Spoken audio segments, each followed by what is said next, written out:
Good afternoon guys. आज हम लोग अपना पीजीबीपी का आखिरी पोर्शन पढ़ने जा रहे हैं जिसका नाम है फर्म असेसमेंट। देखते हैं क्या है firm assessment. In case of firm assessment as such और LLP the following amount shall not be deducted in computing business income. अगर आप फर्म असेसमेंट का सवाल कर रहे हो तो कुछ ऐसा अमाउंट्स है जिसको आप डिडक्ट नहीं कर सकते जब आप बिजनेस इनकम कैलकुलेट कर रहे हो। Number 1, remuneration to non working partner. अगर आप रेम्यूनरेशन दे रहे हो नॉन वर्किंग पार्टनर को, any salary, bonus, commission, remuneration का मतलब है ये remuneration by what ever name called. आप रेम्यूनरेशन दे रहे हो कोई भी नाम लेकर के to any partner who is not a working partner. अगर आप रेम्यूनरेशन एक नॉन वर्किंग पार्टनर को दे रहे हो तो वो आपका डिडक्शन नहीं मिलेगा आपको। उसके बाद है remuneration to working partner not authorise by deed. आप वर्किंग पार्टनर को रेम्यूनरेशन दे रहे हो लेकिन वो ऑथोराइज बाय डीड नहीं है तो आपको डिडक्शन नहीं मिलेगा। उसके बाद है रेम्यूनरेशन और interest to a partner authorise by deed. Remuneration और इंटरेस्ट क्या है, अब ऑथोराइज बाय डीड है but relates to an earlier period, लेकिन वो पिछले साल का है तो आपको डिडक्शन नहीं मिलेगा। Interest to any partner in excess of 12% per annum, या फिर interest on loan is also 12% per annum. अगर आप इंटरेस्ट दे रहे कोई भी पार्टनर को, अगर वो एक्सेस है, चाहे वो कैपिटल का इंटरेस्ट हो चाहे वो लोन का इंटरेस्ट हो, 12% से एक्सेस है तो आपको रिडक्शन नहीं मिलेगा। आपको मैक्सिमम रिडक्शन 12% का मिलेगा।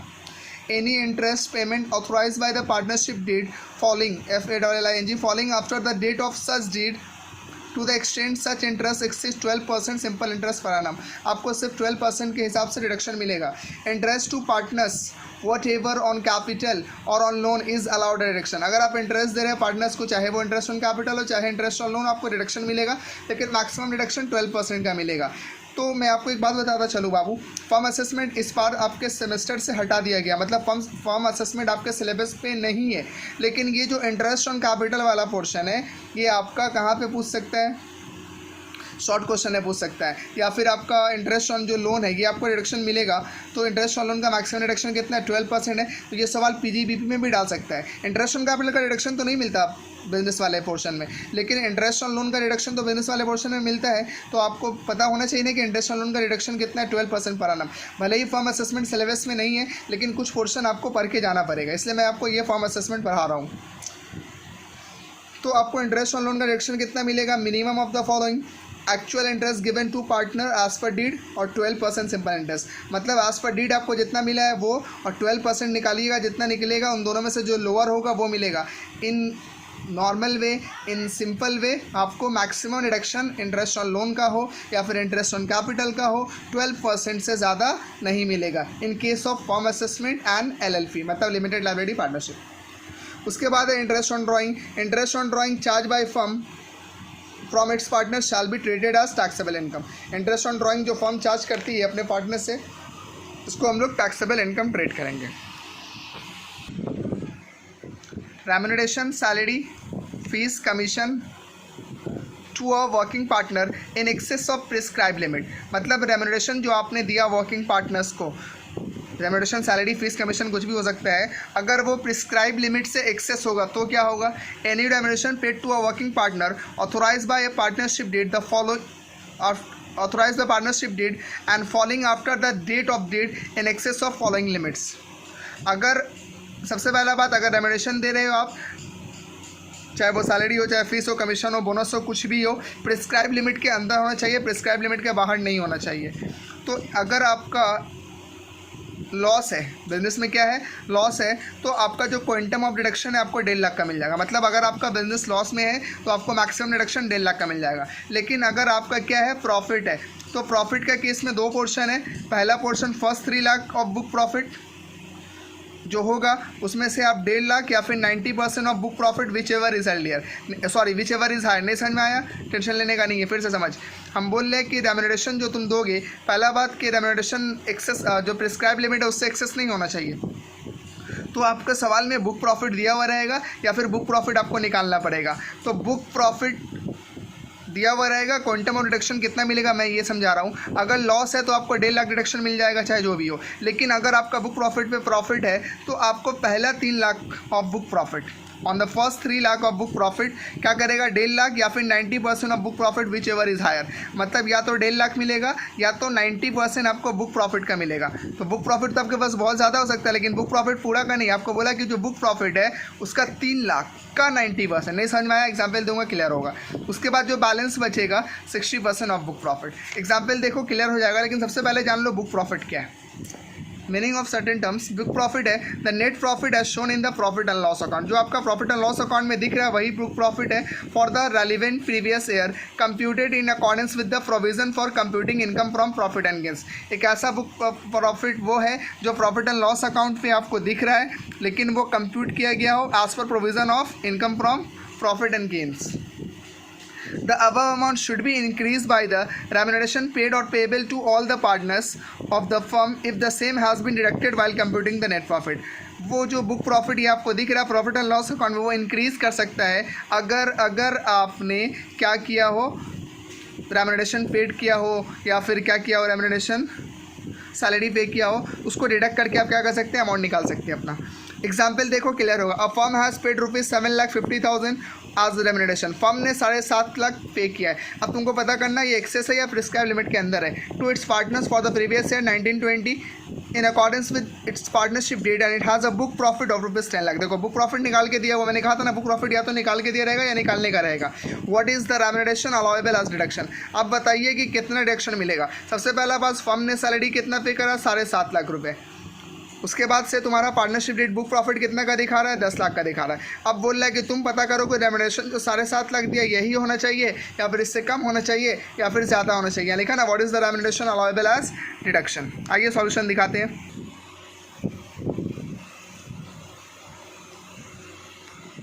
The allowable remuneration calculated as per the limits. सबसे पहले मैंने आपको बताया था प्रोविज़न कि पहला 3 लाख ऑफ बुक प्रॉफिट का 1.5 लाख या फिर 90%। समझ बात को। पहला कंडीशन क्या था, अगर आपका लॉस है तो पूरा का पूरा 1.5 लाख आपका डिडक्शन मिल जाएगा, लेकिन अगर आपका प्रॉफिट है तो पहला जो 3 लाख होगा उसमें 2 कंडीशन है, या तो 1.5 लाख या फिर 90% of book profit which ever is higher.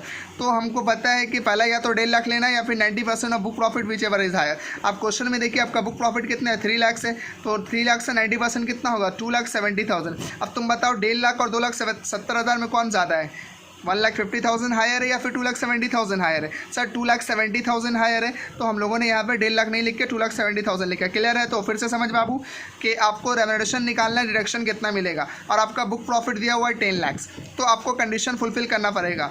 चूँकि यहाँ पे प्रॉफिट है तो आपका 2 कंडीशन है, पहला कि या तो 1.5 लाख या फिर 90% of book profit which ever is higher.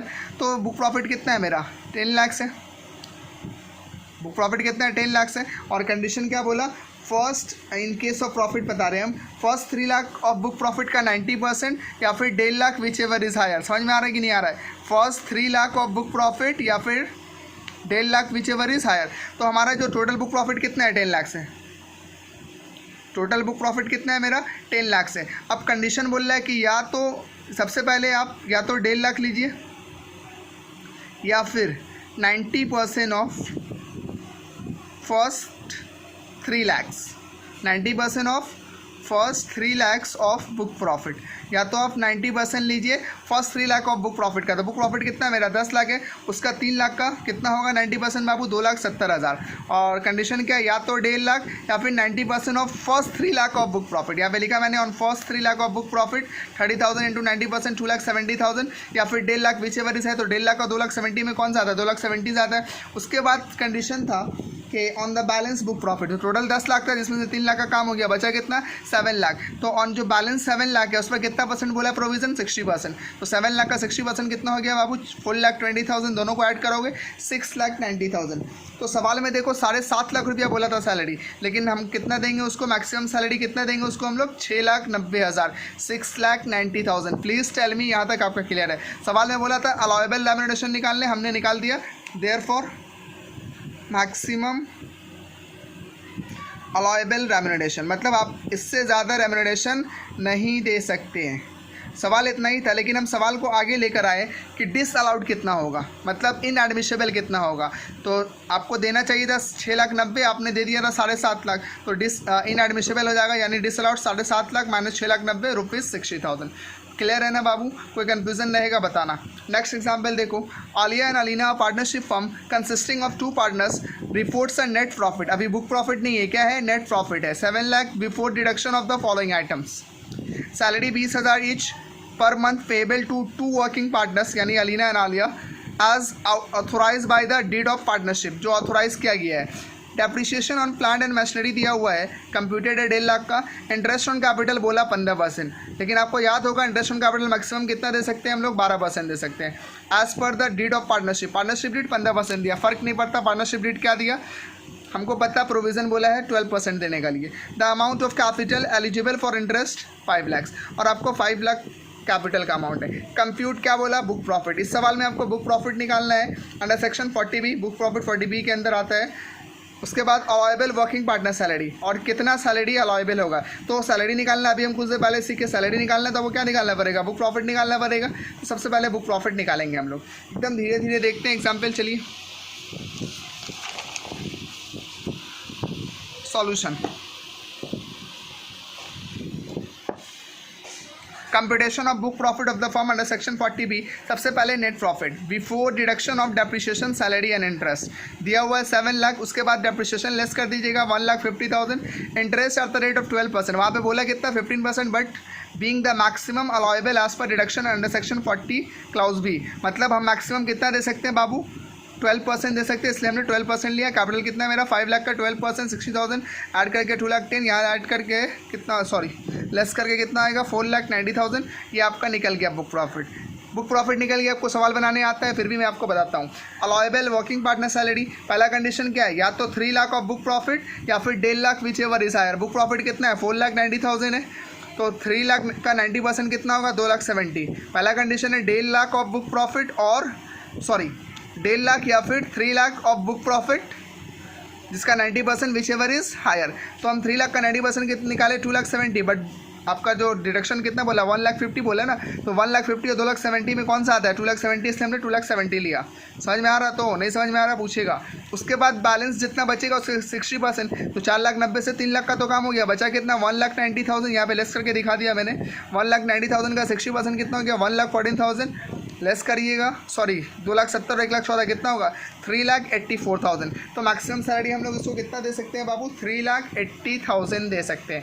यहाँ पे हम ये नहीं लिखे हैं कि डिसअलाउड कितना है, तो आपको बताइए डिसअलाउड कितना है। आप अपना क्वेश्चन देख लीजिएगा, डिसअलाउड निकाल लीजिएगा। प्रीवियस सवाल में डिसअलाउड निकालने नहीं बोला था, बट हम निकाल दिए थे।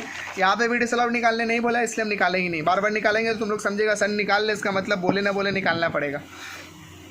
देखो यहाँ पे सैलरी कितना दिया था लोग, अगर देगा सैलरी 20,000 ईच पर मंथ, तो 20,000 अगर पर मंथ दे रहे, 2 लोग हैं, तो सबसे पहले 20,000 को 2 से मल्टीप्लाई कर दो, कितना हो गया 40,000।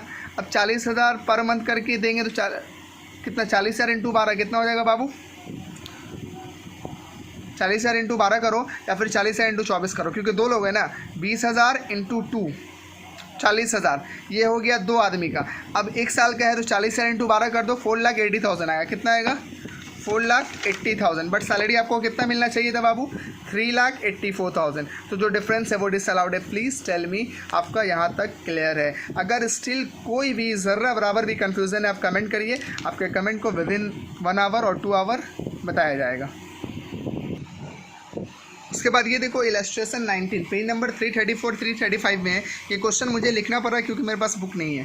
जिन लोगों के पास बुक नहीं है क्वेश्चन लिख लीजिएगा। Jago, Mohan and Pyare are 3 partners of sleeping India company carrying on business sharing profit और loss equally in respect of assessment year 2021। It furnishes the following particulars loss as per revenue account. इस बार आपके पास loss है, ध्यान रखिएगा। अब तक प्रॉफिट से काम कर रहे थे। After deducting remuneration and interest to partner 1 lakh, remuneration to partners Jago, Mohan and Pyare rupees 90,000, 60,000 and 30,000 respectively. Following details regarding interest and capital are. Jago का कैपिटल है 1 लाख और इंटरेस्ट ऑन कैपिटल ये लिया है 20,000, डीड साइलेंट है। मोहन का कैपिटल 1 लाख है, इंटरेस्ट लिया है 90,000, इंटरेस्ट एज पर डीड आपका 19% लिया है ये। उसके बाद है प्यारे 1,12,000 है इसका और इंटरेस्ट एज पर डीड ये 12% लिया है। You are required to find the taxable income of the firm. कोई टेंशन लेने का जरूरत नहीं है बाबू। आपको सबसे पहले क्या चाहिए, बुक प्रॉफिट चाहिए। बुक प्रॉफिट निकालने के बाद क्या निकालोगे, सैलरी। निकाल लोगे सैलरी निकालने के बाद टैक्सेबल इनकम निकाल लोगे, हम सिखा दे रहे, देख लो। सबसे पहला बात यहाँ पे लॉस है, computation of taxable income of sleeping India company, loss as per revenue account, वहाँ पे लिखा है loss as per revenue account है आपका 1 लाख का। उसके बाद यहाँ पर से एक बात याद करो, जब भी हम लोग को इनकम निकालने बोलते हैं तो हम लोग क्या करते हैं, प्रॉफिट लेते हैं, उससे एडमिसिबल इनएडमिसिबल ऐड करते हैं, फिर एडमिसिबल लेस करते हैं, तब जाकर के आपका बिजनेस इनकम निकल जाता है, राइट, या टैक्सेबल इनकम निकल जाता है। तो यहाँ पे भी कुछ ऐसा ही करना है, कुछ अलग तरीका नहीं है। जो सीख चुके हैं उनका पूरा क्लियर होगा, जो बाकी वीडियोस देख चुके हैं, और जो लोग नहीं देखे हैं उनको थोड़ा सा प्रॉब्लम तो होगा। ऐड करिएगा इनएडमिसिबल एक्सपेंसेस, क्योंकि आपको टैक्सेबल इनकम निकालना है। तो इनएडमिसिबल एक्सपेंसेस अगर आपको निकालना है तो देखना पड़ेगा कौन कौन सा इनएडमिसिबल है। तो इनएडमिसिबल सबसे पहला कौन होगा, यहाँ पे देखो रेम्यूनरेशन दिया है to partners Jago Mohan and प्यारे, इतना इतना करके 30,000 रेस्पेक्टिवली। बट हमको पता करना पड़ेगा ना कि कितना मिलना चाहिए था इसको, राइट। इसने दे दिया 90,000, 60,000, 30,000, तो ये पार्टनरशिप फर्म ने दिया है, हमको पता नहीं है। हमको निकालना पड़ेगा कि इनका मैक्सिमम अलाउेबल सैलरी कितना होगा, तो हम तो बाद में निकालेंगे। फिलहाल मेरे हिसाब से ये डिसअलाउड है, यानी इनएडमिसिबल है, इसलिए हम पूरा डिसअलाउड करेंगे। 90, 60 + 30 आपका हो जाएगा 1,80,000। उसके बाद यहाँ पर ही देखो फॉलोइंग डिटेल्स में इंटरेस्ट ऑन कैपिटल यहाँ पे दिया है 20,000, और डीड साइलेंट है, मतलब देना नहीं चाहिए था फिर भी दे दिया। इसका मतलब क्या है, इनएडमिसिबल हो जाएगा। Interest to Jago as not provided in deed 20,000। उसके बाद देखो इंटरेस्ट ऑन कैपिटल प्यारे का दिया हुआ है 19,000, लेकिन ये इंटरेस्ट कितना परसेंट लिया है, 19% लिया है, लेकिन मैक्सिमम अलाउेबल इंटरेस्ट कितना है, 12% है। तो हम लोग क्या करेंगे, 12% लेंगे। यहाँ पे लिखा मैंने interest to Mohan being in excess of 12%, चूँकि 12% से ज़्यादा है, 12% से ज़्यादा है, तो जितना ज़्यादा है वो क्या हो जाएगा, इनएडमिसिबल। 7,000, अब बोलो 7,000 कहाँ से आया, यहाँ पे देखो कितना है, 1 लाख है। 1 लाख का 19% कितना हुआ, 19,000, लेकिन 1 लाख का कितना परसेंट मिलना चाहिए था, 12% मिलना चाहिए था। 12% कितना होता है, 12,000, इससे कितना ज़्यादा लिया, 7,000 ज़्यादा लिया, इसलिए हम लोग क्या करेंगे, 7,000 को इनएडमिसिबल कर देंगे। 2,07,000 ऐड कर लेंगे, चूँकि ये नेगेटिव है इसलिए माइनस हो जाएगा, 1,07,000। यहाँ तक क्लियर है। उसके बाद एडमिसिबल एक्सपेंस, ये रेम्यूनरेशन तो एडमिसिबल है, लेकिन रेम्यूनरेशन तो एडमिसिबल है, बट हमने इनएडमिसिबल किया क्योंकि हमको ये पता नहीं कि मैक्सिमम अलाउेबल सैलरी कितना होना चाहिए, तो मैक्सिमम अलाउेबल सैलरी निकालेंगे। तो अब तक जो दो सम बनाए उसमें हमने अलाउेबल सैलरी निकाला, लेकिन उन दोनों सवाल के अंदर क्या था बाबू, नेट प्रॉफिट था, लेकिन इस सवाल के अंदर क्या है, नेट लॉस है। तो नेट लॉस जब आएगा तो सवाल बहुत आसान है, आपको मैक्सिमम अलाउेबल सैलरी कितना होगा, 1.5 लाख, मतलब 1,50,000। क्लियर है। ये बुक प्रॉफिट निकला 1,07,000। यहाँ पे लिखा मैंने calculation of allowable salary remuneration in case of loss as per IT act 1,50,000। हमने आपको पहले ही स्टार्टिंग में बताया था कि अगर लॉस होगा तो आपका डायरेक्टली क्या हो जाएगा, 1.5 लाख हो जाएगा। आप देख सकते हैं यहाँ पे मैंने कहा था इन case of loss quantum of deduction कितना होगा रेम्यूनरेशन का, 1,50,000 डायरेक्टली। अगर प्रॉफिट है तो फिर 2 केस में हम लोग बांट के बनाएंगे, लेकिन अगर लॉस है कोई प्रॉब्लम नहीं है, आपको कितना मिल जाएगा टोटल, 1.5 लाख। कोई प्रॉब्लम है नहीं है, वेरी गुड। तो आपका मैक्सिमम अलाउेबल रिडक्शन कितना होगा सैलरी का, 1.5 लाख। देखो यहाँ पे कितना ले लिए थे हम लोग, 1,80,000 ले लिए थे ना, तो बस इसी चीज़ को जानने के लिए हमने अलग से निकाला। 1,07,000 और 1,50,000 से लेस करेंगे, -43,000, ये आपका टैक्सेबल इनकम। यही आपको निकालने के लिए बोला था सवाल में। प्लीज़ टेल मी, यहाँ तक आपका क्लियर है। एक बार फॉर्मेट देख लो, computation of taxable income from profession of CA, CS, doctors and teachers और resident individual for the assessment year 2020-21 relating to previous year 2019-20। सबसे पहले ग्रॉस प्रोफेशनल रिसिप्ट लीजिएगा जो उससे रिलेटेड आइटम है, उसके बाद उससे क्या करिएगा, लेस करिएगा एडमिसिबल एक्सपेंसेस, और जो आएगा आपका इनकम फ्रॉम प्रोफेशन। ये सवाल में नहीं आने वाला इस बार क्योंकि ये सिलेबस पे नहीं है, बट मैं 1 या 2 सम करवाऊंगा इससे रिलेटेड ताकि आपको थोड़ा सा आइडिया हो जाए। हमने अब तक जो PGBP का 5 वीडियो बनाया, ये 6वां वीडियो है, तो बाकी का जो प्रीवियस 5 वीडियोस था उस 5 वीडियोस से ही एग्ज़ाम में आने वाला है सवाल। लेकिन इस वीडियोस के अंदर मैं आपको इनकम फ्रॉम प्रोफेशन कैलकुलेट करना सिखाया हूँ, लेकिन इसके अलावा 1-2 सम ऐसा है जो मैंने बिजनेस एंड प्रोफेशन का भी बताया है, इसलिए आपको ये वीडियो पूरा देखना पड़ेगा ताकि वो जो हमने बिजनेस वाला कैलकुलेशन किया है सम का, उसको भी आप क्या कर सकें बाबू, देख सकें। इलस्ट्रेशन 29, ये आपके बुक का सवाल है, मुझे नोट करना पड़ा, पेज नंबर 366-67 पे है। From the following receipts and payment account compute income from profession of doctor Wadia for the assessment year 2020-21। कोई प्रॉब्लम नहीं है सर, बहुत इजी है, बस आपको थोड़ा सा देखना है। computation of income from profession of Dr. Badia, a resident individual for the assessment year B6 case relating to previous year 1920. सबसे पहले हम आपको सिखाए क्या फॉर्मेट में ग्रॉस प्रोफेशनल रिसिप्ट लेना है। सवाल में देखो सबसे पहले क्या है, एग्जामिनेशन फीस, ये एग्जामिनेशन फीस है। उसके बाद क्या है, विजिटिंग फीस, विजिटिंग फीस कितना, 1,20,000, चूँकि ये डॉक्टर है ना भाई, ये क्या है, ये एग्जामिनर्स फीस है, और ये क्या है, विजिटिंग फीस है। तो विजिटिंग फीस है, चूँकि ये डॉक्टर है तो विजिटिंग फीस इनका ग्रॉस प्रोफेशनल रिसिप्ट में आएगा, विजिटिंग फीस 1,20,000। उसके बाद क्या है देखो बाबू, सेल ऑफ मेडिसिन, ये इनका रिलेटेड इनकम है 2,40,000। उसके बाद देखो सेल, उसके बाद सैलरी, ये तो सैलरी क्या है, उसके बाद है gift receive from patient, gift receive from patient 20,000। उसके बाद ये था बाबू salary as a part time lecture, मतलब हम लेक्चर भी देते हैं, तो ये मेरा मेडिकल से रिलेटेड क्या है, इनकम नहीं है, इसलिए हम लोग इसको नहीं दिखाएंगे। उसके बाद क्या, गिफ्ट रिसीव फ्रॉम पेशेंट, ये हमारा इनकम है, गिफ्ट रिसीव फ्रॉम पेशेंट। उसके बाद देखो क्या है, कंसल्टेशन फीस, ये आपका इनकम है, कंसल्टेशन फीस 50,000 का। उसके बाद क्या है,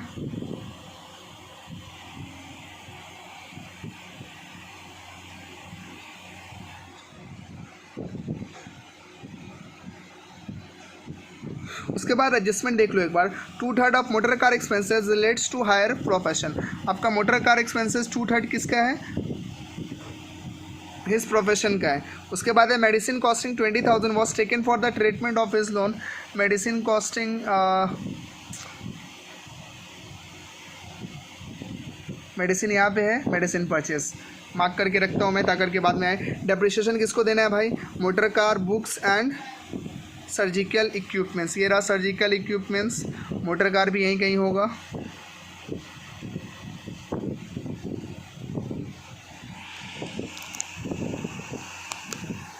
सर्जिकल इक्विपमेंट्स को मार्क कर दिया हमने, मोटर कार को मार्क करेंगे, बुक्स को मार्क करेंगे क्योंकि बुक्स पे भी क्या बोला है, डेप्रिसिएशन बोला है, ये मोटर कार को मार्क कर दिया मैंने। उसके बाद क्या है, cash payment of ₹50,000 made by a patient was not accounted for in the books, बोल रहा है कि कैश पेमेंट है 50,000 का जो बुक में रिकॉर्ड नहीं हुआ है, तो हम लोग क्या करेंगे, उसको दिखा देंगे। आपका हो गया कैश रिसीव फ्रॉम पेशेंट 50,000 का। तो ये भी क्या है, कैश रिसीव फ्रॉम पेशेंट हो या फिर कंसल्टेशन फीस हो, ये सारा का सारा क्या है आपका, किसी भी प्रोफेशनल का, डॉक्टर का इनकम है। क्लियर है यहाँ तक। उसके बाद कौन कौन सा एडमिशेबल एक्सपेंसेस है वो दिखाना है। तो यहाँ पे इनकम वाला पोर्शन हमने सारा कर लिया, इनकम से रिलेटेड सारे एडजस्टमेंट कर लिए। उसके बाद है प्रोफेशनल बुक्स परचेस, आपने बुक्स परचेस करा है। उसके बाद है, ये हम बाद में देखेंगे, यहाँ पे डेप्रिसिएशन निकालने बोला है। Membership fees of medical association, आपका मेंबरशिप फीस है, इसका रिडक्शन मिल जाएगा आपको, मेंबरशिप फीस। उसके बाद क्या है बाबू, देखो यहाँ पे हाउस होल्ड एक्सपेंस, ये पर्सनल एक्सपेंस रिडक्शन नहीं मिलेगा। Third instalment of car purchased and total कितना इंस्टॉलमेंट है बाबू, 5 इंस्टॉलमेंट है। उसके बाद है रेंट ऑफ क्लिनिक, इसका भी रिडक्शन आपको मिल जाएगा। उसके बाद क्या है बाबू, रेंट ऑफ क्लिनिक के बाद है इलेक्ट्रिसिटी चार्जेस, इसका भी रिडक्शन मिलेगा आपको। उसके बाद क्या है देख लो, इनकम टैक्स है, इसका रिडक्शन नहीं मिलेगा क्योंकि ये पर्सनल एक्सपेंसेस है। उसके बाद क्या है बाबू, salary to staff or salary of staff, इसका भी रिडक्शन मिल जाएगा। Salary to staff 40,000। मुझे क्वेश्चन समझने में थोड़ा परेशानी हो रहा है बाबू, क्वेश्चन मैंने लिखा नहीं, किसी बच्चे ने लिखा है, और कुछ ऐसा बात है जो मैं पढ़ नहीं पा रहा हूँ, इसलिए थोड़ा बीच में रुक जा रहा हूँ, इसके लिए सॉरी। उसके बाद देखो बाबू, medical expenses, medical purchase, sorry medicine purchase, आपने मेडिसिन परचेज किया, इसका भी रिडक्शन आपको मिलेगा 1,60,000 का। लेकिन बात ये है कि यहाँ पे मैंने इसको मार्क करके रखा है, मतलब कुछ बात है। कार एक्सपेंसेस को भी मार्क करके रखा है, मतलब कुछ बात है। क्या है, एडजस्टमेंट है। बोला 2/3 of motor car expenses relates to his profession, मतलब ये जो बिजनेस है इनका, मतलब डॉक्टर का, इनका जो प्रोफेशन है, सॉरी बिजनेस बोला मैंने, इनका जो प्रोफेशन है, यहाँ पे जो आप कार एक्सपेंसेस दिख रही है 60,000 का, ये 60,000 पूरा का पूरा उनका प्रोफेशन से रिलेटेड नहीं है, सिर्फ 2/3 रिलेटेड है। इसका मतलब रिडक्शन कितने का मिलेगा बाबू, 2/3 का मिलेगा। आकर के दिखाएंगे हम लोग मेडिसिन कार एक्सपेंसेस 60,000 का 2/3 कितना हो जाएगा, 40,000। क्लियर है।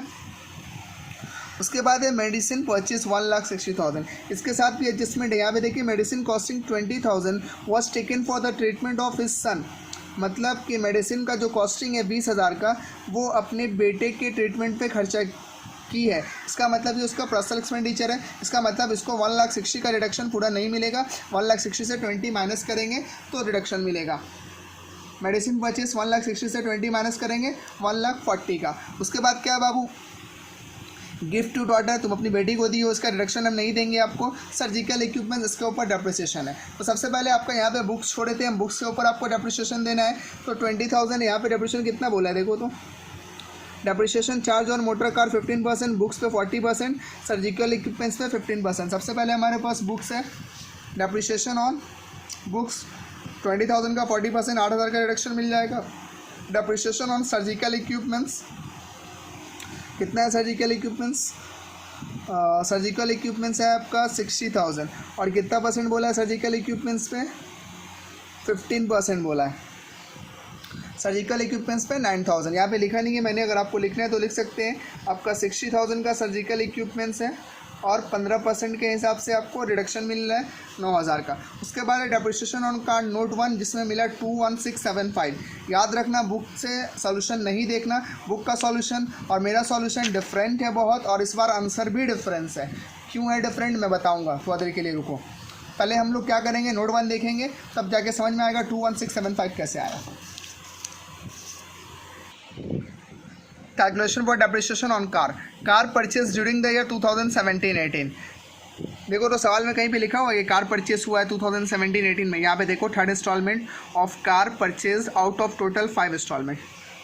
यहाँ पे कहीं पे सर कहीं पे नहीं लिखा हुआ कार परचेस कब हुआ। हमारा ईयर कौन सा है, 2020-21 असेसमेंट ईयर है, इसका मतलब प्रीवियस ईयर 19-20 है। लेकिन सर यहाँ पे आप 17-18 क्यों लिखें, आप लिख दिए अपने मन से car purchase during the year 2017-18। बाबू ऐसा कुछ नहीं है, मैंने अपने खुद के मन से नहीं लिखा, मैंने सवाल को देखा है, समझा है, तो मुझे लगा कि 17-18 होगा इसलिए मैंने लिखा। अगर आपको लगता है गलत है तो मुझे बताइएगा।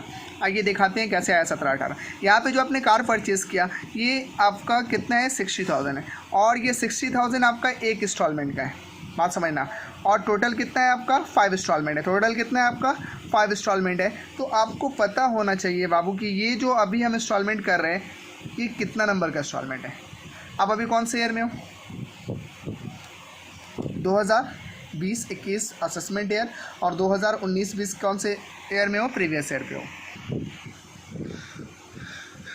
यहाँ दिख रहा है आपको लिखा हुआ है थर्ड इंस्टॉलमेंट, और टोटल इंस्टॉलमेंट कितना है, 5 इंस्टॉलमेंट है। इसका मतलब आप 2 इंस्टॉलमेंट दे चुके हो, राइट, क्लियर है, आप 2 इंस्टॉलमेंट पे कर चुके हो। तो थर्ड इंस्टॉलमेंट आपका 2020-21 के असेसमेंट ईयर मतलब 19-20, हाँ 19-20 प्रीवियस ईयर पे। तो 19-20 से पहले आप 2 इंस्टॉलमेंट दे चुके हैं क्योंकि ये थर्ड इंस्टॉलमेंट है। तो 19-20 से पहले कौन सा ईयर था, 18-19 से पहले कौन सा ईयर था, 17-18। मतलब पहला जो इंस्टॉलमेंट कब से स्टार्ट हुआ आपका, 17-18 से हुआ। इसका मतलब परचेस कब हुआ होगा, 17-18 में। क्लियर है या नहीं है, फिर से समझ। ये थर्ड इंस्टॉलमेंट है, टोटल कितना इंस्टॉलमेंट है, 5 इंस्टॉलमेंट है। तो ये थर्ड, इसका मतलब और 2 दे चुके हैं। अभी हम प्रीवियस ईयर 19-20 पे हैं, इसका मतलब इससे पहले 2 इंस्टॉलमेंट दे चुके हैं, तो इससे पहले 2 प्रीवियस ईयर हुआ होगा। एक हुआ होगा तुम्हारा क्या, 18-19, और एक हुआ होगा 17-18। मतलब परचेस कब हुआ होगा, 17-18 को। बहुत क्लियर होगा, इसलिए हमने 17-18 लिखा। 7,000 करके इंस्टॉलमेंट है, तो 5 इंस्टॉलमेंट का कॉस्ट कितना हो जाएगा, टोटल 3 लाख। उसके बाद उस साल में डेप्रिसिएशन लगा होगा। डेप्रिसिएशन फॉर द ईयर 2017-18 3 लाख से 15% 45,000 लेस करेगा। WDV as on 2018-19। फिर 18-19 में हमारा मशीन इतना है, तो 18-19 पे डेप्रिसिएशन दिखाएंगे 15% के हिसाब से 38,250। फिर आपका WDV निकल जाएगा 19-20 का 216,750, मतलब अभी वाला। अब इस साल में डेप्रिसिएशन देना है आपको 2019-20 में, जो वैल्यू बचा हुआ उसके ऊपर 15% 32513 टोटल आ जाएगा। WDV आपका 18,4,237। बट हमको क्या चाहिए, डेप्रिसिएशन चाहिए। तो आपका डेप्रिसिएशन कितना निकला, 32,513। लेकिन आपको पता होगा कि जो आपका मोटर है 2/3 बिजनेस के लिए यूज़ हुआ है, इसलिए आपको 32,513 यानी 32,513 का रिडक्शन नहीं मिलेगा पूरा, इसका 2/3 पार्ट मिलेगा। आंसर आएगा 21675। अब बता रहे क्या फ़र्क हुआ हमारे आंसर से, बुक का आंसर से। यहाँ पे देखो मैंने क्या अज्यूम करा, it is assume that books या फिर सर्जिकल इक्विपमेंट्स जिस पे हमने डेप्रिसिएशन दिखाया, and car used for more than 180 days. हमने ये अज्यूम किया कि हमारा जो कार है या फिर बुक्स है या फिर सर्जिकल इक्विपमेंट्स है, दोनों का दोनों क्या हुआ, 180 दिन से ज़्यादा यूज़ हुआ है, therefore rate of depreciation will remain same. मतलब जितना रेट ऑफ डेप्रिसिएशन था उससे ही हम चार्ज कर दिए। लेकिन अगर यही 180 दिन से कम यूज़ होता तो रेट ऑफ डेप्रिसिएशन सबका क्या हो जाता, हाफ हो जाता। आपको याद होगा डेप्रिसिएशन टॉपिक पे हम आपको पढ़ाए थे, पहला बात। दूसरा बात ये कि बुक वाला पहले साल में हाफ लिया है और बाकी का 2 साल में क्या लिया, पूरा साल का चार्ज किया है, तो वो अज्यूम किया है। तो हम भी अज्यूम किए, अज्यूम उस तरह से भी कर सकते हैं, अज्यूम इस तरह से भी कर सकते हैं। मैंने आसानी से सम बनाने के लिए क्या किया, पूरे साल के लिए अज्यूम कर लिया, इसलिए मेरा डेप्रिसिएशन उनके डेप्रिसिएशन से अलग आया। नो प्रॉब्लम सर, आप अज्यूम कर लीजिएगा, ये नोट्स दिखा दीजिएगा, काम आपका ख़त्म हो जाएगा। तो पता चला 21675 कहाँ से आया, यहाँ पे आएंगे 21675 दिखा देंगे, फिर ये सारे को ऐड कर लेंगे 294675, फिर इस वैल्यू से लेस कर देंगे 215325, ये निकल गया इनकम फ्रॉम प्रोफेशन। तो देखो भले ही सिलेबस में नहीं है ये, इस बार के एग्जाम से सिलेबस से हटा दिया, लास्ट ईयर 4th सेमेस्टर में था ये, लेकिन हम सीख चुके हैं और ये बहुत आसान है। बिजनेस में भी ऐसा सम आ सकता है। ऐसा सम इन द सेंस आपने अभी देखा होगा, यहाँ पे देखिए फॉर्मेट रिसिप्ट्स एंड पेमेंट दिया हुआ, क्या दिया हुआ बाबू, receipts and payment. Receipts and payment से आप प्रोफेशनल इनकम कैलकुलेट कर रहे हैं, लेकिन बिजनेस वाला सवाल भी आपको रिसिप्ट्स एंड पेमेंट दे के पूछ सकता है। तो आप क्या हो जाओगे, कंफ्यूज, आपको आइडिया नहीं रहेगा, क्योंकि अब तक आपने जितने सवाल सॉल्व करे वो था प्रॉफिट एंड लॉस अकाउंट दिया हुआ था और आप बिजनेस इनकम कैलकुलेट कर ले रहे थे। लेकिन आज एक ऐसा सवाल आने जा रहा है जो आप रिसिप्ट्स एंड पेमेंट दिया हुआ रहेगा और उससे आपको बिजनेस इनकम कैलकुलेट करना पड़ेगा। इसलिए मैं ये टॉपिक पढ़ा रहा हूँ, वरना ये टॉपिक नहीं पढ़ाता क्योंकि आपके सिलेबस पे नहीं है, लेकिन हमको सीखना है क्योंकि इसका ज़रूरत हमें बिजनेस पे है। आइए नेक्स्ट एग्जाम्पल की तरफ चलते हैं। नेक्स्ट एग्जाम्पल आपका इलस्ट्रेशन 33 है। मैं इलस्ट्रेशन 33 से चलो इलस्ट्रेशन 33 करवा देता हूँ पहले, उसके बाद एक और एग्जाम्पल बचेगा, उसके बाद ये वीडियो कंप्लीट हो जाएगा। इलस्ट्रेशन 33, ये वीडियो मैं कल ही दिखा देता आपको बाबू, लेकिन चूँकि क्वेश्चंस नोट नहीं हो पाया था इसलिए मैं नहीं दिखा पाया था। चलिए खैर कोई बात नहीं, दे रहा है दुरुस्त है। इलस्ट्रेशन 33, जिन लोगों के पास क्वेश्चन नहीं है बाबू बोलना, PDF सेंड कर दूंगा। और तुम लोग लाइक नहीं करते हो, अगर वीडियो ख़राब लगे तो डिसलाइक कर दो, फ़र्क नहीं पड़ता है, लेकिन अगर वीडियो अच्छा लगता है तो एटलीस्ट लाइक करो और सब्सक्राइब तो करना ही चाहिए, क्योंकि आपसे तो अभी हम फीस नहीं ले रहे हैं। तो मेरा फ़ीस वही है कि आप लाइक करिए, शेयर करिए, सब्सक्राइब करिए, इतना तो कर ही सकते हैं, इसके लिए आपको पैसे नहीं लगते होंगे। आइए illustration 33, following is the receipts and payment account of Mrs Shruti Komal, a practising chartered accountant for the year ended 31 March 2020। ये आपका इन्फॉर्मेशन है और उसके नीचे एडिशनल इन्फॉर्मेशन है, मतलब अदर इन्फॉर्मेशन है। बहुत लंबा समय लग रहा है ना, लेकिन है बहुत छोटा, टेंशन लेने की जरूरत नहीं है। पहले जिसमें देख रहे हैं, rent is in respect of premises occupied by Mrs Komal, 1/2 of the premises were used by her for own residence and the other half was use for office. मतलब जो रेंट आप दे रहे हो है ना, उसमें से हाफ क्या है अपने के लिए और बाकी का हाफ क्या है बिजनेस एक्सपेंसेस है। मतलब आपको हाफ का रिडक्शन मिलेगा, हाफ का रिडक्शन नहीं मिलेगा। तो रेंट का है भैया, देखो कहीं रेंट है क्या, एक्सपेंसेस साइड में होगा तब ये रहा। उसके बाद क्या है, 1/2 of motor car expenses are in respect of her professional practice. Motor car का भी वही हाल है, बोला है कि आधा ही मिलेगा आपको। उसके बाद क्या है, WDV of motor car as on 1/4/2019 50,000। यहाँ पे देखो परचेस का डेट निकाल के दे दिया, नहीं देता तो हमको निकालने आता है, जैसे प्रीवियस समय निकाले थे। सेल भी हुआ है, यहाँ पर न्यू मशीन परचेस हुआ है, डेप्रिसिएशन बोला है 15% देना है, तो कोई प्रॉब्लम नहीं है, दे देंगे, पहला बात। दूसरा बात सुन बच्चा लोग, ये जो डेप्रिसिएशन है पूरा डेप्रिसिएशन का कॉन्सेप्ट है। जिसको डेप्रिसिएशन याद होगा उसको हमको बताने नहीं पड़ेगा, जिसको याद नहीं होगा क्या करेंगे, बताना पड़ेगा। तो आइए जिसको पता है उसको भी बताते हैं, जिसको नहीं पता है उसको भी बताते हैं। स्टार्ट करते हैं सम। सबसे पहले फॉर्मेट सजा ले भैया।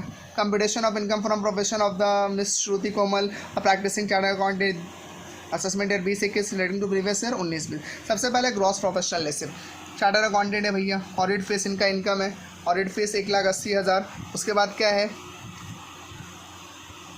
Income from accounting work, chartered accountant भैया है 60,000, सॉरी बहना है।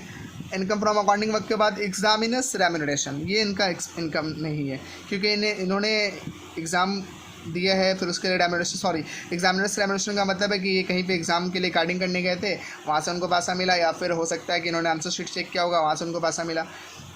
प्रेजेंट फ्रॉम क्लाइंट्स, चलिए क्लाइंट से उनको प्रेजेंट मिला है, वहाँ पे प्रेजेंट फ्रॉम पेशेंट था, यानी गिफ्ट फ्रॉम पेशेंट्स था, यहाँ पे गिफ्ट फ्रॉम क्लाइंट है, क्योंकि अकाउंटेंट के तो पेशेंट नहीं होंगे ना, अकाउंटेंट के ऑब्वियसली क्लाइंट होंगे, इसलिए उन्होंने क्लाइंट लिखा है। Dividend from Indian company exempt from tax है, ये आपका इनकम नहीं है। बाकी इनकम का पोर्शन कंप्लीट ऐड करिएगा 2,40,000, क्लियर है ना, बहुत ईजी है बाबू, बहुत ईजी है।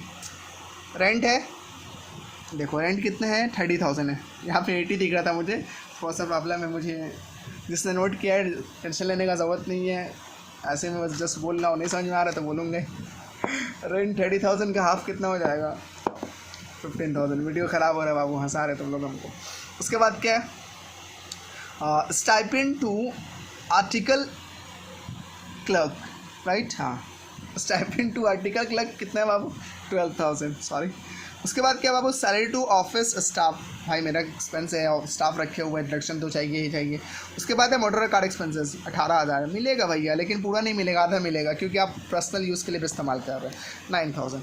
उसके बाद है membership, sorry subscription to CA institute, मतलब आप CA इंस्टीट्यूट को कुछ सब्सक्रिप्शन फीस दे रहे हैं, जिसको आप लोग मेंबरशिप फीस भी बोल सकते हैं। मेंबरशिप एंड सर्टिफिकेट फीस आपका 2,500। उसके बाद डोनेशन टू CU, किसको दिया भाई डोनेशन, कलकत्ता यूनिवर्सिटी को, और किसी को दे देता। उसके बाद है न्यूज़पेपर 2,400, कलकत्ता यूनिवर्सिटी को दिया है डोनेशन, तेरा पर्सनल मैटर है, हमको कोई फ़र्क नहीं पड़ता, हम डिडक्शन नहीं देंगे। मोटर कार परचेज 1 लाख का है, इसका आपको डेप्रिसिएशन मिलेगा। Life insurance premium personal expenses हैं, आपको डिडक्शन नहीं मिलेगा। अब आप आइए डेप्रिसिएशन ऑन मोटर कार जो आपको नोट 1 में निकालना है, आइए नोट 1 में लेके चलते हैं। Calculation for depreciation on motor car, यहाँ पे देखो सवाल में एडजस्टमेंट WDV एज ऑन 1/4/2019 50,000 का, WDV एज ऑन 1/4/19 50,000 का। उसके बाद एक परचेस हुआ, कितने का परचेस हुआ भैया देख लेते हैं, परचेस हुआ 40,000 का, सॉरी ये सेल है, परचेस कितने का हुआ, new motor car purchased on 1/1/2020, अरे रब्बा कितने का परचेस हुआ लिखा ही हुआ नहीं है, लगता है भूल गई है, ठीक है मुझे याद है, motor car purchase on 1/1/20 rupees 1 lakh का, ठीक है बच्ची है भूल गई है, रुपीज़ 1 लाख, 1 लाख का परचेस हुआ, टेंशन लेने का ज़रूरत नहीं है, बुक में देख लेना इतना ही होगा, क्योंकि मेरा सॉल्यूशन में 1 लाख लिखा हुआ है। ऐड होके कितना होगा, 1,50,000। फिर सेल प्रोसीड्स कितने का है, 40,000 का सेल प्रोसीड्स है, सेल कर दीजिए 40,000, टोटल कितना आ गया, 1,10,000। अब आपको चाहिए डेप्रिसिएशन कितना होगा, तो आपको याद होगा बाबू ये जो 1,10,000 है इसके ऊपर डेप्रिसिएशन आप नहीं निकाल सकते हो। रीज़न, ये जो परचेस हुआ है ये कब हुआ है, देखो 1/1/2020 को, 1/1/2020 को मतलब जनवरी में परचेस हुआ है। अकाउंटिंग एंड क्लोज कब हो जा रहा है तुम्हारा, मार्च में क्या क्लोज हो जा रहा है, तो इससे पता चलता है कि ये 180 दिन से कम यूज़ हुआ है। 180 दिन से क्या हुआ बाबू, कम यूज़ हुआ है। मतलब ये जो 1 लाख का आपने परचेज़ किया है ये 180 दिन से कम यूज़ हुआ है। इसका मतलब आपको पूरा 1,10,000 का 15% नहीं मिलेगा, क्योंकि 1,10,000 में से 1 लाख परचेस वाला पोर्शन है, तो आपके पास बचा कितना 10,000, मतलब 10,000 को आपको पूरा 15% मिल जाएगा। अगर आपको याद होगा डेप्रिसिएशन, मैं उसी तरह से बता रहा हूँ जैसे प्रीवियस वीडियोस में बताया था डेप्रिसिएशन कैसे निकाला जाता है। 10,000 का 15% आपको पूरा मिल जाएगा 1,500, लेकिन ये 1 लाख जो आपने परचेज़ किया है जो 180 दिन से कम यूज़ हुआ है तो आपको 15% नहीं मिलेगा, परसेंट क्या हो जाएगा, हाफ हो जाएगा, इसलिए 7.5% आपको 1 लाख का मिलेगा, 15% नहीं मिलेगा। कितना होगा 7,500 इंटू हाफ, यार हाफ तो अभी लिए ही लिया, और क्यों हाफ, हाफ इसलिए कि मोटर कार पर्सनल पर्पज़ के लिए आधा इस्तेमाल हुआ, आधा बिजनेस पर्पज़ के लिए, इसलिए आपको आधा का डेप्रिसिएशन देना पड़ेगा। इंटू हाफ करिएगा, आपका 9,000 का हाफ कितना हो जाएगा 4,500 सबको कर लीजिएगा, आएगा 70,400, उसको लेस करके 1,71,600 इनकम फ्रॉम प्रोफेशन। बस और नहीं करवाऊंगा इनकम फ्रॉम प्रोफेशन, और नहीं करवाऊंगा, मैं थक गया मैं करवा के इनकम फ्रॉम प्रोफेशन। बहुत ईजी है ना, वेरी गुड। इसका एक और नोट्स लिखा है मैंने, जैसे हाउस होल्ड एक्सपेंसेज और पर्सनल एक्सपेंसेज इसलिए नहीं दिया मैंने। Dividend from UTI is accepted under section 1035, ये नोट्स लिख दीजिएगा आप लोग, ठीक है। नेक्स्ट एंड लास्ट आज के क्लास का ये देखो इलस्ट्रेशन है, ये 24 आपका बुक का page number 361। From the following profit and loss account of mister x. देखो प्रॉफिट एंड लॉस अकाउंट दिया हुआ है मिस्टर एक्स का for the end 31 March 2020 compute is gross total income for the assessment year 2021। Particulars दिया हुआ है debit credit के साथ अदर इन्फॉर्मेशन पढ़ते हैं। Purchase includes 1 lakh paid in cash to a cultivator for purchase of agriculture purpose. कोई बात नहीं है बच्चा, टेंशन लेने का ज़रूरत नहीं है। कैसे नहीं है सर, आप तो बताए थे कि 10,000 से ज़्यादा अगर कैश में पे होगा किसी पर्सन को, मतलब किसी इंडिविजुअल को, तो पूरा का पूरा डिसअलाउड हो जाएगा, इनएडमिसिबल हो जाएगा। अगर किसी ट्रांसपोर्टर को दे रहे हैं तो 35,000, लेकिन ये तो 1 लाख दे रहा है सर, वो भी किसको? कल्टीवेटर को। फॉर योर काइंड इन्फॉर्मेशन, अगर आप कल्टीवेटर को 1 लाख रुपया दे रहे हैं, नो प्रॉब्लम, ये डिसअलाउड नहीं है। क्यों नहीं है लास्ट में बताऊंगा, फ़िलहाल डिसअलाउड नहीं है। 1 लाख से ज़्यादा कैश में पे करे, 2 लाख के करे, 4 लाख करे, फ़र्क नहीं पड़ता, पूरा का पूरा अलाउड है, इसलिए इसका इफेक्ट सम पे नहीं पड़ेगा। उसके बाद क्या है, purchase also include 10,000 paid is by way of is compensation to the supplier as the SSC was unable to take delivery of goods due to lack of storage space and finance. बोला कि purchase में 10,000 का amount ऐसा include है जो कि compensation दिया गया था सप्लायर्स को। नो प्रॉब्लम सर, इसका भी इफेक्ट सम पे नहीं पड़ेगा। क्यों? यहाँ पे बोला है 10,000 जो हमने पे किया बाय वे ऑफ कंपनसेशन, कोई प्रॉब्लम नहीं है, क्योंकि हमारा जगह का कमी था, या फिर लैक ऑफ स्टोरेज था, या फिर फाइनेंस का लैकेज था, तो इस सवाल के अंदर इसका भी इफेक्ट नहीं पड़ेगा। उसके बाद है opening stock was over valued bye 25% and closing stock was under valued. ये तो लास्ट वाला बात है, तुमको आता ही है। उसके बाद है salary includes 15,000 paid as bonus on the occasion of Diwali over and above the bonus payable under the payment of bonus act 1965। सिर्फ डरा डरने का ज़रूरत नहीं है, याद करो हम बिजनेस का जो सम बना रहे थे तो उस समय एक सवाल आया था ना, जिसमें हमने डिस्ट्रीब्यूशन ऑफ स्वीट्स किया था एम्प्लॉयज़ के फैमिली वालों को या एम्प्लॉयज़ के बच्चों को, तो वो बिजनेस से रिलेटेड एक्सपेंसेस है, इसका मतलब इससे भी कोई इफेक्ट नहीं पड़ेगा। Very good. Rent rates and taxes include 90,000 on account of disputed sales tax. बोला कि रेंट एंड रेट्स में एक ऐसा अमाउंट है 19,000 का जो डिस्प्यूटेड सेल्स टैक्स है उसका इंक्लूड है। और बोल रहा है 3,000 on amount of municipal tax for let out property, और 3,000 ऐसा है जो किसका इंक्लूड है बाबू? म्यूनिसिपल टैक्स का, जो लेट आउट प्रॉपर्टी का है। किसका है बाबू? लेट आउट प्रॉपर्टी का है। उसके बाद क्या बोला? तो इसका इफेक्ट पड़ेगा। It also includes 5,000 as custom penalty paid during the year. आपने कस्टम को तोड़ा, उसके ऊपर पेनल्टी पे किया, तो इसका तो इफेक्ट पड़ना ही है, इनएडमिसिबल है। An amount of 20,000 due from customer was written of from the provision for bad debt. और एक 20,000 का क्या हो गया है बाबू? बैड डेट हो गया है, तो आपको रिडक्शन मिल जाएगा। कोई प्रॉब्लम है? कुछ प्रॉब्लम नहीं है, एकदम आसान है, देख कैसे करना है। सबसे पहला बात, इसमें एक बात आया म्यूनिसिपल टैक्स का, ध्यान से देखना। इसमें एक बात आया म्यूनिसिपल टैक्स का, सवाल में देखो कुछ दिया हुआ उससे रिलेटेड। ये देखो इनकम फ्रॉम हाउस प्रॉपर्टी दिया हुआ 80,000 का, और यहाँ पे निकालने क्या बोला है? Gross total income. Gross total income का मतलब होता है income from salary, income from house property, income from business and profession, income from capital gain, income from other sources. 5 heads of income को ऐड करने का मतलब है ग्रॉस टोटल इनकम, जिसमें से 4 हेड हो गया आपका, सिर्फ 1 हेड बाकी है जो हम आपको करवा देंगे इंशाल्लाह। पहला बात। दूसरा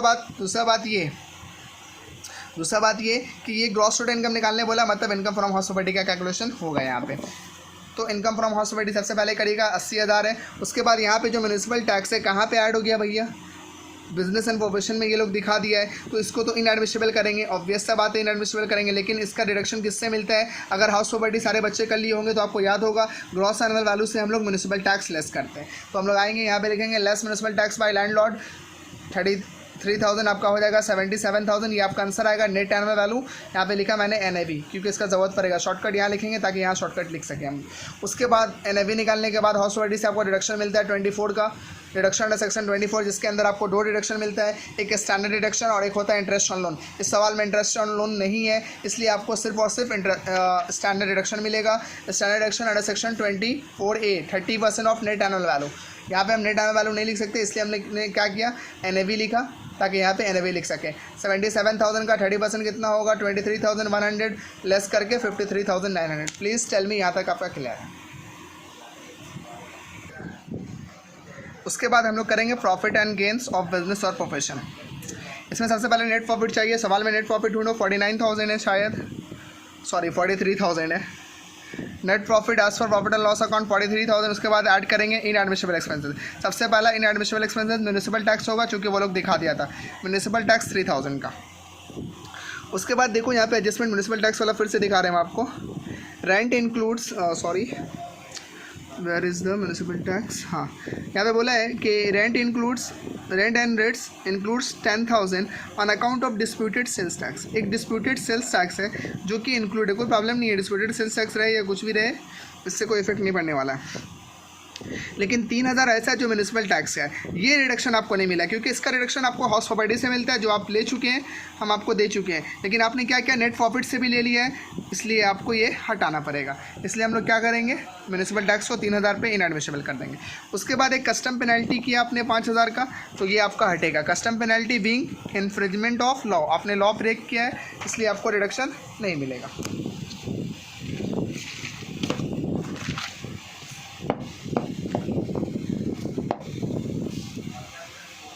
उसके बाद देखो सवाल देखना पड़ेगा।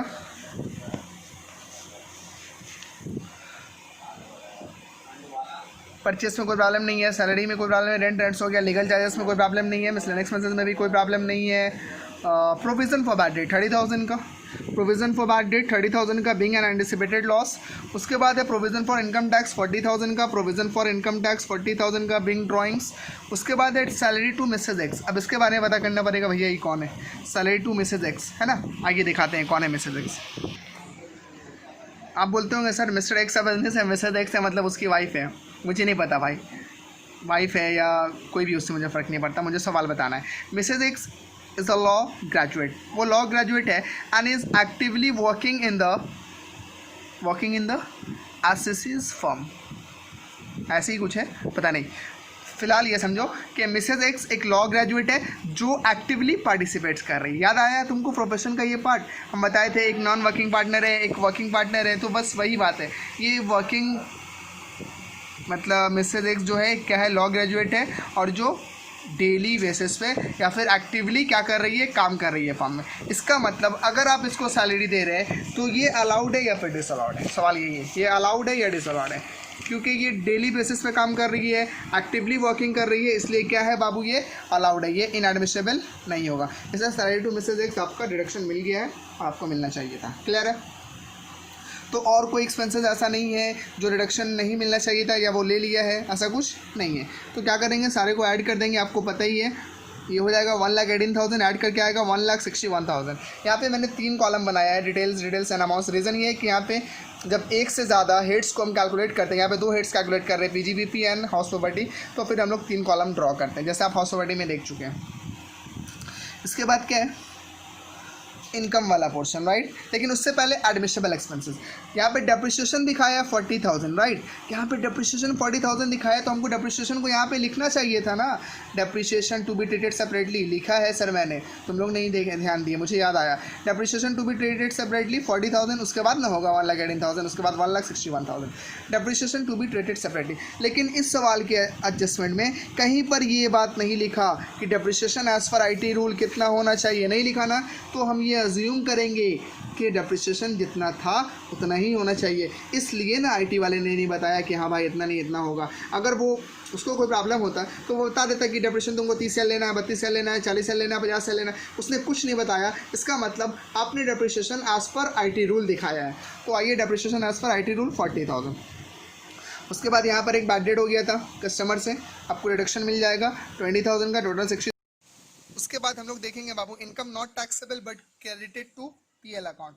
ऐसा कौन कौन सा इनकम है? सबसे पहला इनकम यहाँ पे देखो, आपको दिखता होगा, मैंने सर्कल करके रखा है, इनकम फ्रॉम हाउस प्रॉपर्टी और डिविडेंड फ्रॉम इंडियन कंपनी। ये तो एग्जेम्प्ट फ्रॉम टैक्स है, इसलिए ये नहीं होगा। लेकिन इनकम फ्रॉम हाउस प्रॉपर्टी क्या है, ये तो टैक्सेबल इनकम है, ये क्यों नहीं होगा? ये नहीं होने का रीज़न है कि ये PGBP का इनकम नहीं है, इनकम फ्रॉम हाउस प्रॉपर्टी का इनकम है, जो ऑलरेडी हम इनकम फ्रॉम हाउस प्रॉपर्टी में दिखा चुके हैं, यहाँ पे देख सकते हैं आप। तो इसको हमको क्या करना पड़ेगा, हटाना पड़ेगा। Income not taxable but credited to PL account, income from house property 80,000 का, dividend from Indian company being exempt from tax under section 1034 9,000 का, टोटल 89 हो गया। आप इसको लेस कर दोगे, आ जाएगा 12,000। उसके बाद एक एडजस्टमेंट हम लोग छोड़ के गए थे, क्लोजिंग स्टॉक वाला। ओपनिंग स्टॉक हुआ ओवर वैल्यू 25% से and closing stock under value हुआ 25%। मतलब एक ओवर वैल्यूशन है और एक अंडर वैल्यूशन है। Over valuation of opening stock है और under valuation of closing stock है। एकदम टेंशन लेने का जरूरत नहीं है। सबसे पहले मेरा सवाल, over valuation of closing stock, sorry over valuation of opening stock है, ऐड होगा ना लेस होगा? सर ऐड होगा। Very good. Over valuation of opening stock हम लोग क्या करेंगे, ऐड करेंगे। हम देखेंगे ओपनिंग स्टॉक कितना है मेरा। ओपनिंग स्टॉक है मेरा 4 लाख का, शायद कुछ एरर है। ओपनिंग स्टॉक 4 लाख का नहीं 40,000 का है। देख लेना सवाल में, ओपनिंग स्टॉक 40,000 का है, क्योंकि मैंने यहाँ पे 40,000 लिखा है, मतलब 40,000 ही होगा। ओपनिंग स्टॉक कितने हैं, 40,000 का है। उसका कितना परसेंट ओवर वैल्यूड हुआ? ओपनिंग स्टॉक ओवर वैल्यू हुआ 25%। मतलब ये जो ओपनिंग स्टॉक आपको 40,000 दिख रहा है, ये 25% ज़्यादा दिखाया, तो ये 100% है या 125% है? सर 125% है। आपको निकालना है कितना है, 25%, क्योंकि ओवर वैल्यूड कितना हुआ है आपका 25%। जो निकालना है वो ऊपर, जो निकला हुआ है वो नीचे। 40 से इंटू 25 डिवाइड बाई 125 आपका आएगा 80,000। उसी तरह over valuation of closing stock, ये आपका over valuation of closing stock 25% है, और यहाँ पर ही क्लोजिंग स्टॉक कितना का है, 48,000 का है। बच्चे ने 4,80,000 लिखा है, आप एक बार चेक कर लेना, मेरे हिसाब से 48,000 है। तो 4,80,000 ये गलती से लिखा गया यहाँ पर। 80,000 ये भी क्या हुआ बाबू, आपका 25% अंडर वैल्यू हुआ। अंडर वैल्यू हुआ मतलब कम हुआ है, राइट। तो इसका मतलब ये हुआ कि ये जो आपको क्लोजिंग स्टॉक दिख रहा है, ये 25% अंडर वैल्यू हुआ है। तो क्या ये 100% है? नहीं सर, क्योंकि ये 25% से कम वैल्यू हुआ है। इसका मतलब ये कितना परसेंट है, 125% है? नहीं सर, ये 75% है, क्योंकि ये अंडर वैल्यू हुआ है।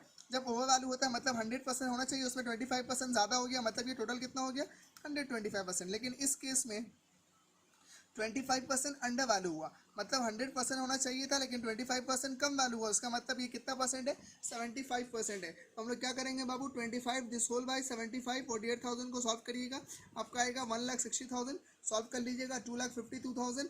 उसके बाद यहाँ पे एक इनकम था मेरा 53,900 का, इसको ऐड कर लीजिएगा, आपका आ जाएगा 3,65,900। प्लीज़ टेल मी, आपका एकदम एकदम क्लियर है, कोई कंफ्यूजन इसमें नहीं है। उसके बाद एक नोट्स दिखा दीजिएगा, आज Mrs X activity engage in the business, it is assume that salary paid to her is not in excess. Mrs X क्या कर रही है बिजनेस में रेगुलर बेसिस पे, इसलिए आपको डिसअलाउड नहीं किया गया, इनएडमिसिबल नहीं किया गया, पहला बात। दूसरा बात, जो सैलरी उसको मिला वो एक्सेस है क्या या एक्सेस नहीं है, मतलब जो लिमिट है, आपको पढ़ाए थे ना कुछ देर पहले इनकम फ्रॉम प्रोफेशन में सैलरी वाला पोर्शन, कि जो हम सैलरी पे करते हैं वो ज़्यादा है लिमिट से या कम है, ये निकालना पड़ता है ना। तो उसको निकालने के लिए हमें बुक प्रॉफिट चाहिए। लेकिन चूंकि ये इनकम फ्रॉम प्रोफेशन का सवाल नहीं है, इनकम फ्रॉम बिजनेस का सवाल है, लेकिन कॉन्सेप्ट तो इनकम फ्रॉम प्रोफेशन और बिजनेस दोनों एक ही है। दोनों में एक ही तरह का क्या कॉन्सेप्ट इस्तेमाल हो रहा है। यहाँ पे सैलरी बोला है कि जो हम सैलरी दी है मिसेज एक्स को, वो क्या लिमिट से ज़्यादा है या लिमिट से कम है। तो इसके जानने के लिए आपको बुक प्रॉफिट चाहिए। तो चूंकि ये इनकम फ्रॉम बिजनेस का सवाल है, प्रोफेशन का सवाल नहीं है, इसलिए हमने अज्यूम कर लिया कि हमने जो पेमेंट किया वो एक्सेस नहीं है। दूसरा बात, cash payment to cultivator is covered under rule 6DD। 6DD क्या है आपको पता है, देख लीजिएगा। The such payment is not disallowed in section 40A3। Basically cash payment अगर 10,000 से ज़्यादा करते हैं तो हमको क्या हो जाता है, वो इनएडमिसिबल हो जाता है पूरा का पूरा। लेकिन यहाँ पे मैंने कैश पेमेंट 1 लाख का किया, फिर भी ये इनएडमिसिबल नहीं हुआ। इसका रीज़न क्या है, रीज़न क्या है कि आज पर रूल 6DD ये अलाउ किया जाता है कि आप 1 लाख क्या 2 लाख भी पे कर सकते हैं। क्लियर है एकदम, वेरी गुड। एक और बात बता दूं बाबू, अब जो मैं बताने जा रहा हूँ आपको, वो चीज़ मैंने आपको नोटिंग करने के लिए नहीं दिया था, मतलब आपको भेजा नहीं था कि बाबू इसको नोट कर लोगे, राइट। तो जो लोग वीडियो को एंड तक देखेंगे वही लोग क्या कर सकेंगे, इस चीज़ का फ़ायदा उठा सकेंगे जो मैं अब आपको बताने जा रहा हूँ। मतलब एक ऐसा चीज़ जो आपसे मैंने छिपाया है, आपको नोट करने के लिए पहले से नहीं दिया है। इसका मतलब ये नहीं कि मैं नहीं बताऊँगा, मैं आपको बताऊँगा, जस्ट वेट करिए और देखिए। ये देखिए, ये मैंने आपको नहीं बताया था, यहाँ पे मैंने लिखा है सिनॉप्सिस। मतलब आपको हम एक बार रिकैप्चर करवा रहे हैं कि बिजनेस में जो अब तक हम किए उसका कुछ कुछ मेन पॉइंट जो बच्चा लोग भूल जाता है उसको हम बता रहे हैं, बस just for your knowledge. Valuation of stock, अगर आपका ओपनिंग स्टॉक ओवर वैल्यू होगा तो ऐड करिएगा, और अगर क्लोजिंग स्टॉक ओवर वैल्यू होगा तो लेस करिएगा। Under valuation of opening stock, अगर ओपनिंग स्टॉक अंडर वैल्यू होगा लेस करिएगा, अगर क्लोजिंग स्टॉक अंडर वैल्यू होगा ऐड करिएगा। उसके बाद है adjustment for stock use by proprietor, अगर प्रोप्राइटर आपका स्टॉक यूज़ कर रहा है तो मार्केट वैल्यू को सबसे पहला काम है इग्नोर करना। दूसरा काम है अगर सेलिंग प्राइस ज़्यादा है कॉस्ट प्राइस से तो लेस होगा, और अगर कॉस्ट प्राइस ज़्यादा है सेलिंग प्राइस से तो ऐड होगा।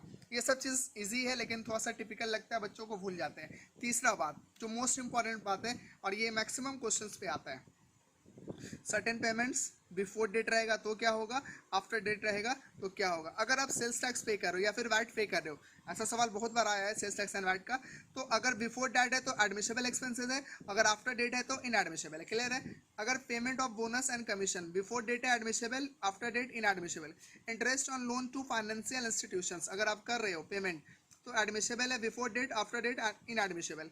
Amount in lieu of leave salary अगर आप लीव सैलरी की जगह में अमाउंट ले रहे हो तो बिफोर डेट एडमिशेबल है, आफ्टर डेट इनएडमिशेबल है। उसके बाद है कंट्रीब्यूशन टू आरपीएफ मतलब recognised provident fund, gratuity fund, employees welfare fund, superannuation fund है अगर आपका इसके लिए पेमेंट कर रहे हो तो बिफोर डेट अगर आप कर रहे हो तो एडमिशेबल है, और आफ्टर डेट कर रहे हो तो इनएडमिशेबल है। मुझे लगा कि ये बहुत ज़रूरी नॉलेज है आपके लिए, इसलिए मैंने आपको वापस रिकैप्चर करवाया है। अगर आप लोग नोट करना चाहें तो आप इसको नोट कर सकते हैं, मैंने जानबूझ के आपको नहीं दिया था। पॉइंट नंबर 4 देखो, इन केस ऑफ पेमेंट और aggregate payment made to a person, जब हम किसी पेमेंट को पर्सन करते हैं, पेमेंट करते हैं किसी पर्सन को इन respect of expenditure in a single day मतलब एक दिन में, जिसका कैश लिमिट कितने हैं 10,000 है, शैल अप्लाई मतलब 10,000 तक आप पे कर सकते हो कैश लिमिट किसी भी पर्सन को। उसके बाद in case of payment made to transport operator को दे रहे हो अगर किस चीज़ के लिए, फ्लाइंग, हायरिंग और लीजिंग के लिए, गुड्स एंड कैरेज को लेके जाने के लिए, an enhance limit of ₹35,000 shall apply. लेकिन अगर यही चीज़ किसी ट्रांसपोर्ट ऑपरेटर को कैश में पे कर रहे हो तो आप 35,000 तक पे कर सकते हो। मतलब अगर किसी पर्सन को पे करते हैं तो 10,000 और ट्रांसपोर्टर को पे करते हैं तो 35,000। इफ़ द पेमेंट या पेमेंट्स एक्सीड्स लिमिट, अगर 10,000 या 35,000 से ज़्यादा हो जाता है, the entire expenditure would be inadmissible और डिसअलाउड। ये आपको पता है पहले से, बस आपको रिकैप्चर करवाया जा रहा है। एक्सेप्शन मतलब ये जो 10,000 और 35,000 पे कर रहे हैं इसका कुछ एक्सेप्शन है जिसका नाम है रूल 6DD। इसके अंदर आपको अनुमति दी गई है कि आप 10,000 से ज़्यादा कैश में पे कर सकते हो, लेकिन किन लोगों को, आप गवर्नमेंट को अगर देते हो पैसा, आप जितना भी दे दो कैश में दे दो कोई फ़र्क नहीं पड़ता, आपका पूरा का पूरा एडमिशेबल है।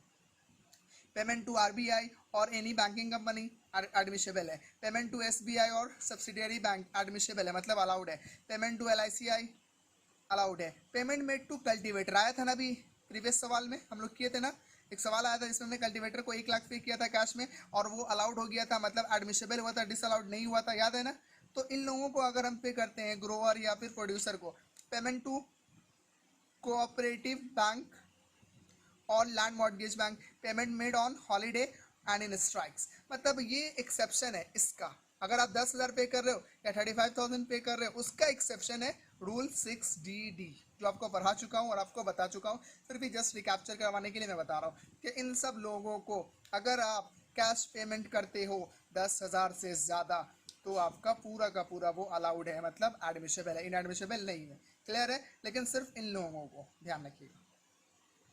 Qualifying amount of preliminary expenses, मैंने इसका सवाल नहीं करवाया, बस लिख दिया, आप खुद से सवाल कर लीजिएगा, आसान है।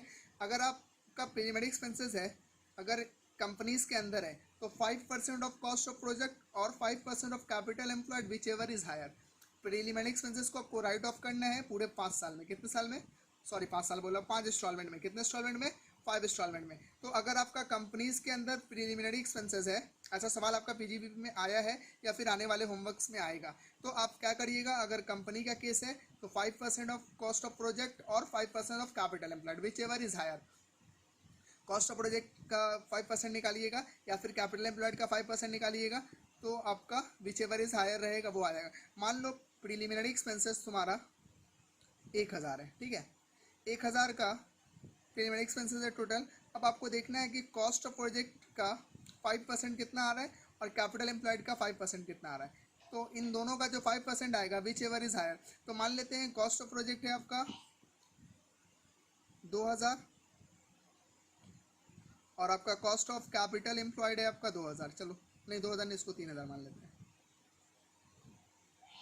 तो इसका 5% कितना होगा 100 और इसका 5% कितना होगा 150। तो ये 150 वाला जो पोर्शन है वो क्या करिएगा, ले लीजिएगा आप इन केस ऑफ कंपनीज। लेकिन in case of other SSC का मतलब कंपनीज को छोड़ के मतलब पर्सन में जो लोग आते थे ना बाबू, तो पर्सन में कंपनीज भी आता था, तो कंपनीज के अलावा जितने लोग हैं अदर एसएससी है तो 5% ऑफ कॉस्ट ऑफ प्रोजेक्ट लीजिएगा। It is allowed as reduction in 5 equal instalment, और प्रीलिमिनरी एक्सपेंसेस आपको 5 इक्वल इंस्टॉलमेंट पे रिडक्शन में देगा। Amortisation of expenditure in case of amalgamation and demerger and under VRS का मतलब होता है voluntary retirement scheme, VRS voluntary retirement scheme यहाँ लिख रखा है मैंने। अगर अमोर्टाइजेशन कर रहे हैं मतलब राइट ऑफ कर रहे हैं एक्सपेंडिचर का, इन केस ऑफ अमलगमेशन हो रहा है या फिर डीमर्जर हो रहा है या फिर वीआरएस वाला सिस्टम है, तो 1/5 of the expenditure allowed as reduction. जिस तरह प्रीलिमिनरी एक्सपेंसेस है उसी तरह ये भी है, ये भी 5 इंस्टॉलमेंट में आपका रिडक्शन होगा और इसका क्या होगा 1/5 अलाउड एज रिडक्शन। क्लियर है? प्लीज टेल मी आपका क्लियर है? ये था आपका पीजीबीपी का आखिरी क्लास और होप आप सबको समझ में आया होगा। ये जो मैंने आपको सिनॉप्सिस बताया समझाया, इसको काइंडली कॉपी में नोट कर लीजिएगा क्योंकि आपको आगे चल करके बहुत ज़्यादा काम आने वाला है। आप लोग वीडियो को लाइक करिएगा, शेयर करिएगा और सब्सक्राइब खास करके करिएगा जिन लोगों ने अब तक नहीं करा है। Thank you so much.